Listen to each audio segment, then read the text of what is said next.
माननीय प्रदेशाध्यक्ष जी, उपस्थित सभी माननीय पदाधिकारी, मित्रों, हाल ही में मोदी सरकार में माननीय वित्त मंत्री श्रीमती रमन जी ने वर्ष 2023-24 का बजट देश के सामने प्रस्तुत किया। उसके कुछ प्रमुख बिंदु में आप सबके सामने रखने आया हूं। माननीय नरेंद्र मोदी जी विकसित भारत का संकल्प लेकर चले और अमृतकाल के पहले बजट में विकसित भारत के विराट संकल्प को पूरा करने का एक तरह से नींव रखी गई है। मैं कहूँगा ये बजट गांव का, गरीब का, महिला का, मजदूर का, मध्यम वर्ग का, नौजवान का, किसान का, अनुसूचित जाति जनजाति पिछड़ा वर्ग का, समाज के सभी वर्गों के लिए इस बजट में कुछ ना कुछ है। ये खुशियों का बजट है और तभी तो इसकी जो प्रशंसा देश के कोने कोने से सुनने को मिली, हर वर्ग से सुनने को मिली।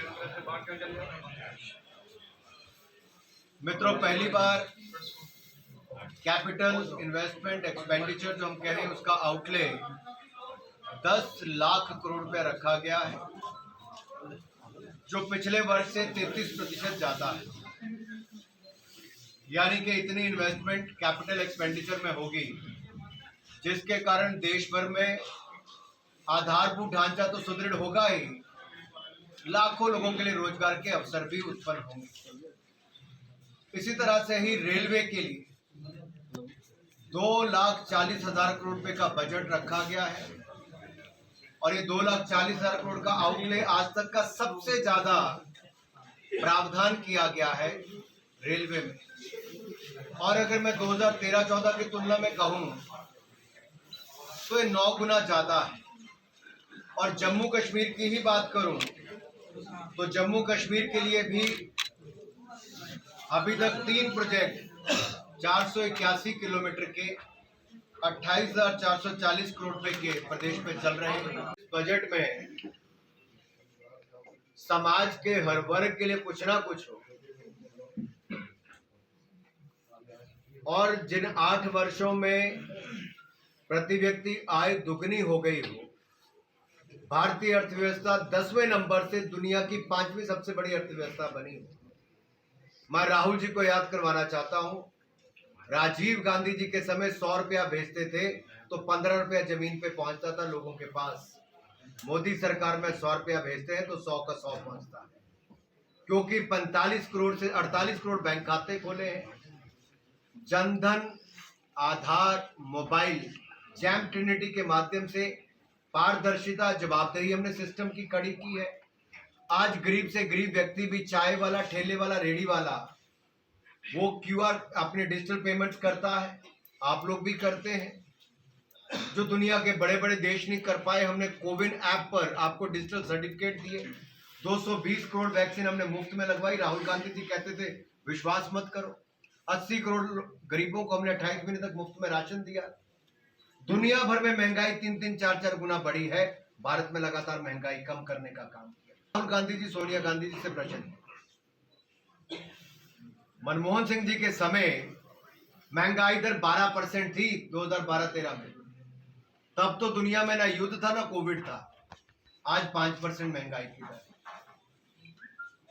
हमने महंगाई को भी नियंत्रण में रखा है और निर्यात भी ज्यादा किया है। इनके समय हथियारों के सबसे बड़े इंपोर्ट करने वाला देश भारत था।